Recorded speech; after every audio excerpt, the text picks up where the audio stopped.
হবে কত কয়েক তেরোটা হবে হ্যাঁ বললাম এই মাত্র না শুরু করলাম কত আমি তো দশটায় মাইকে বললাম আমি তো কি করব এখন শুনে আমার নবী কাবারও সব মিলে শেষ করে দিল কাবারও মক্কা বিজয় হলো ৮ম হিজরিতে কত হিজরি ৮ হিজরি কাবাগরের মূর্তি ভাঙছে কি ভাঙছে জমজমের পানি দিয়ে দইয়া পরিষ্কার করছে বিলাল যে কইছে বিলাল তুমি কাবাগরের ছাদে উঠো কোথায় বলছে আজান দাও বিলাল বলেছিল আমি কাবাগরের সামনে তুইয়া আজান দিতাম এখন আমি কাবার ছাদে কাবার এখন আজান দিতাম কোন দিকে বলছে বিলাল তুই জানোস না আমি না ওই কাবা হইতো না আমি নবী কাবার কাবা করে বিলাল আমার দিকে ফিরে আজান দে দেখাম সোহান আমার দিকে ফিরে আজান দে আমি নবী কাবারো কাবা দেখাম সোহান সেই নবীর উম্মত হয়ে আমরা খুশি না বেদা যখন খুশি না আচ্ছা ভালো করে আমরা যদি নবীদের পক্ষে ডাকি নবীদের একবার দেখি জাহান্নাম হারাম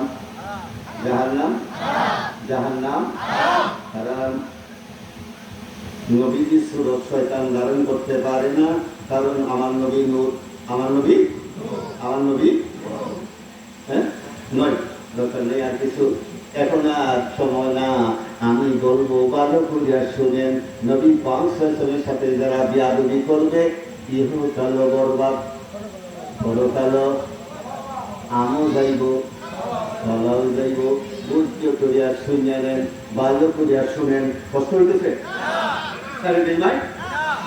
একটু মনোযোগ শেষ অল্প সময় এক জায়গাতে আসছি জ্ঞানী করে আসছি দোয়া করবো তাবারুক নিয়ে বাড়ি যাবেন এক মাঝে শীত চাইবে না কম্বলটা দত্ত করে রাখেন আবার আজকে বাকি কথা বলবো একটু শুনে ভালো করে এই কথাটা বলে নেই ভালো করে বুঝে নেন একটা লোক নবীজির বিরুদ্ধে গান কয় কি কয় দুইটা বান্দি ভাবছে বাজারে বাজারে নবীজির বদনাম করে গান কয় কি কয় মক্কা বিজয় দিন বুঝছেন নবীর শান না বুঝলে তার আর কোনো উপায় এই লোকটা যেহেতু মক্কার মানুষ বুঝে নবীর সাথে বেয়াদবি করছে এখন সাহাবীরা হেরে পাইলে আটটা করবো না টুকরা করবো টুকরা কি একটা করবো না 13টা করবো এদিকে এই লোকটা আমাদেরকে টাকা রেখে টিকেল করছি এই লোকটা কাবাগরের গিলাপ ধরিয়া লোকটা রয়েছে গিলাপের রেখে লুকাইছে কোথায়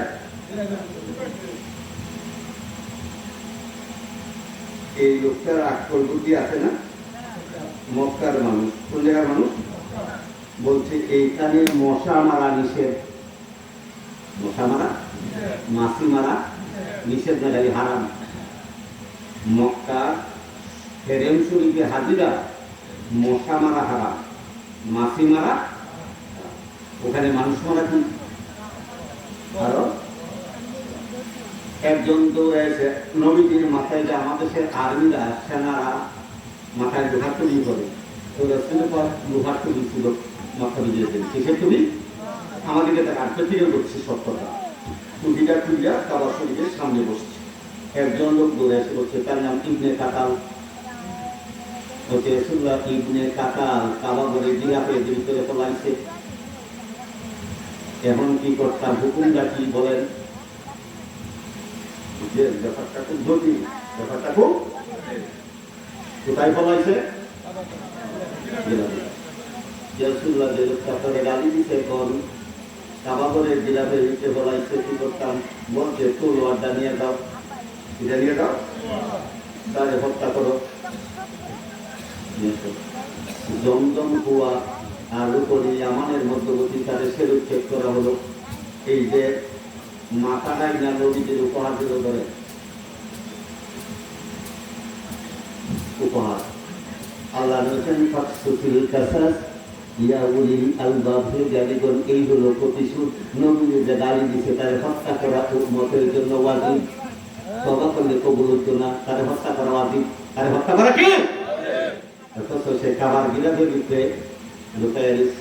এই অবস্থায় যে নবীর যে গালি দিব, কাবার গিলাফ ধরে লুকতে থাকবো, তারে মাফ করা যাইতো না।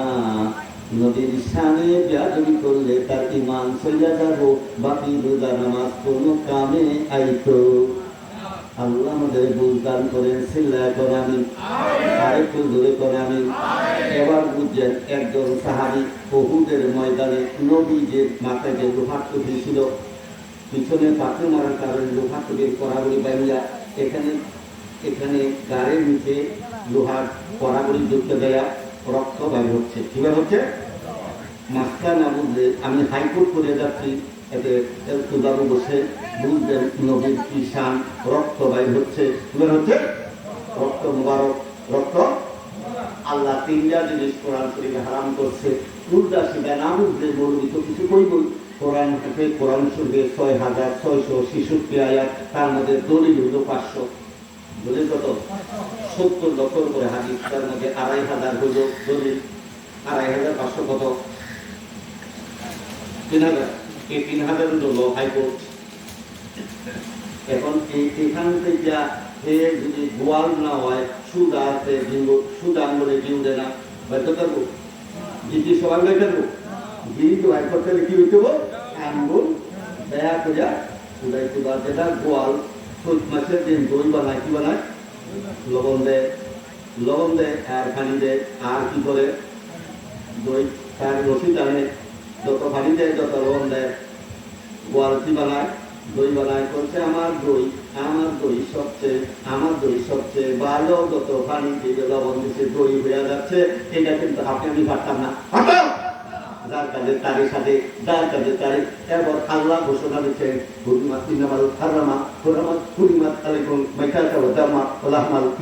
আমি আল্লাহ তোমাদের জন্য মরা খাওয়া, রক্ত খাওয়া, শুকর খাওয়া, তিনটা জিনিস হারাম করলাম কোরআনের ভাষায়। কয়টা জিনিস? কয়টা? মরা খাওয়া, রক্ত খাওয়া, শুকর খাওয়া। কি? কোরআনের হারাম। কোরআন শরীফের ভাষায় শেষ করছে, কোরআনের ভাষায়, কোরআনের ভাষায় মরা খাওয়া, রক্ত খাওয়া, শুকর খাওয়া হারাম। কোরআন শরীফের ভাষা। কিসের ভাষা? এখন উহুদের ময়দানে যখন পিঠ মুবারক থেকে নবীজির রক্ত বের হচ্ছে, কি বের হচ্ছে? রক্ত মুবারক বের হচ্ছে।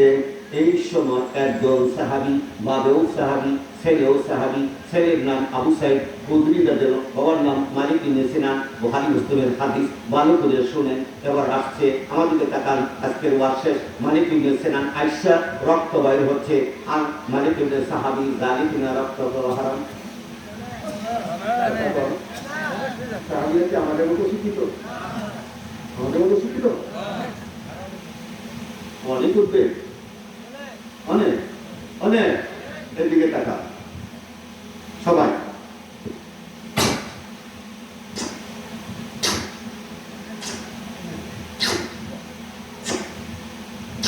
দেখতে থাকেন।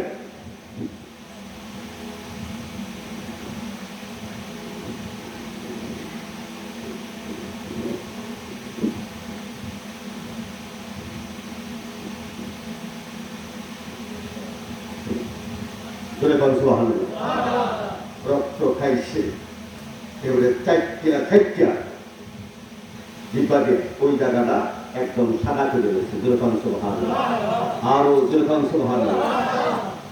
অদ্ভুত কাণ্ড। শ্রীবাদ বলছেন, তুমি কে সামনে আসো? বলছে আমি মালিক গেছিলাম। কি করলা?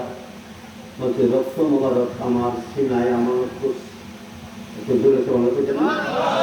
নবী ছিল না, তোমার ওয়াজের দরকার নাই, তুমি বউয়ের সাথে শাড়ি ভিজে বইতে হোক, তোমার ওয়াজ করতে করছে কে? নবীর শান গুলো না।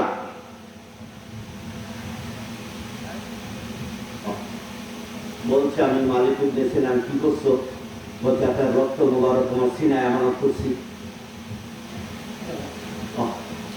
নবীজি বলেন, এদিকে তাকান। এখন যদি দুনিয়া থেকে কেউ বেহেশতি মানুষ দেখতে চায়, কি মানুষ? এই জন্য মালিক ইবনে সিনানকে দেখে বলে ওয়াজাবাত লাহুল জান্নাহ। এদিকে ওয়াজাবাত লাহুল জান্নাহ। শোনা বলবি, ওয়াজাবাত লাহুল জান্নাহ, ওয়াজাবাত লাহুল জান্নাহ। মালিকের কাছে না জন্য বেহেশত ওয়াজিব, বেহেশত ওয়াজিব, বেহেশত ওয়াজিব। চিল্লান সুবহানাল্লাহ। হাইকোর্ট করে গেল।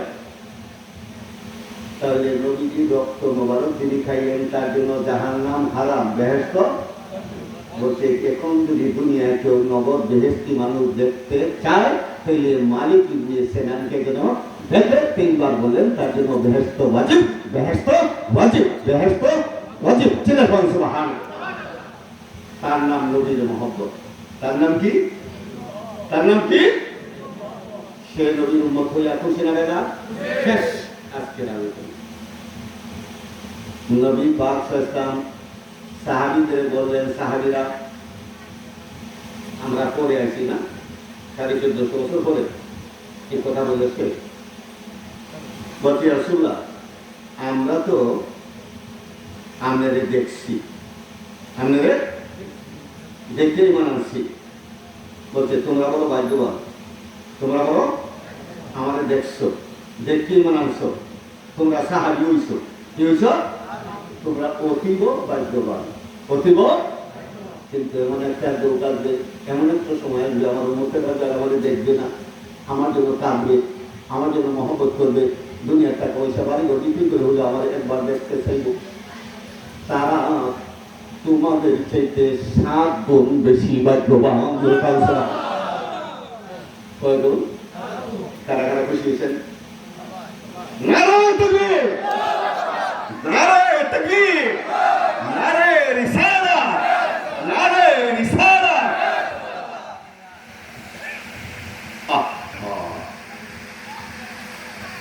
যেখানে নবীর প্রেম নাই এই সমস্ত ওয়াজের আমাদের দরকার দরকার মিশর থেকে ভাগ করে এসে আমার কি হয়েছে? বাগদাদ থেকে ঘুরে আসছে, আমার কি হচ্ছে? আমার কিছু আছে?